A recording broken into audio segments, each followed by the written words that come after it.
Okay, so the president just said something today that again reinforces my observation in what I wrote in my book. Let's take a look. I didn't like plenty of things I saw yesterday. I didn't like the fact that Israel unloaded right after we made the deal. They didn't have to unload. And I didn't like the fact that the retaliation was very strong. But in all fairness, Israel unloaded a lot. And now I hear Israel just went out because they felt it was violated by one rocket that didn't land anywhere. That's not what we want, I'll tell you. And I'm telling you, I'm not happy about that, Israel, either.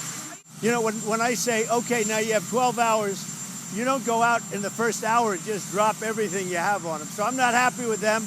We basically have two countries that have been fighting so long and so hard that they don't know what they're doing. Do you understand that? So as you can see here, the president is really upset with decisions that Israel did during the negotiation talks. Now, president seemed to be getting kind of irritated by that and their lack of patience and stubbornness.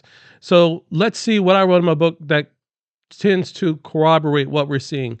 Now, this is in my book that's called The Falling Away. I published this in October 2024. So let's take a look at this. And I want you to see what I wrote compared to what we're seeing. So here we have the falling away where I said, since presidents dictate foreign policy, I believe an American president would play a role in the strained relationship or separation between America and Israel. This explains why there's no Western nation that comes to Israel's aid in the end times.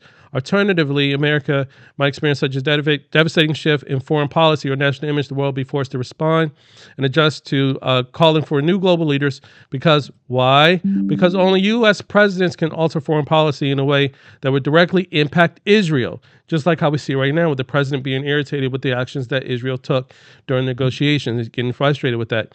Leading the U.S. to no longer provide military support to Israel or the world, transforming the nation into an isolationist country. This historic shift would disrupt the entire world, sparking a call for new leadership, especially, and watch this, especially if Israel's military campaign continues in Gaza and expands throughout the region with no nation in particular, the United States, able to influence Israel to halt its military operations. This scenario would align with the prophecy and the rise of the 10 kings, as America would no longer be viewed as reputable, reliable, or trustworthy, necessitating new leadership and justifying the emergence of the 10 kings with Pope Francis.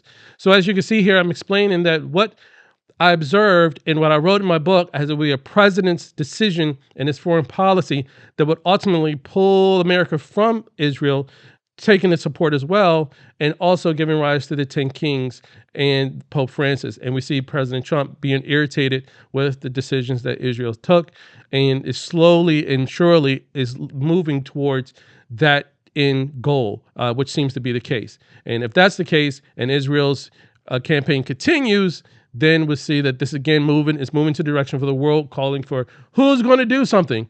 Ta-da! Resurrection of Pope Francis, rise of the 10 kings, and the fulfillment of all the prophecies in the book of Revelation and end time prophecy.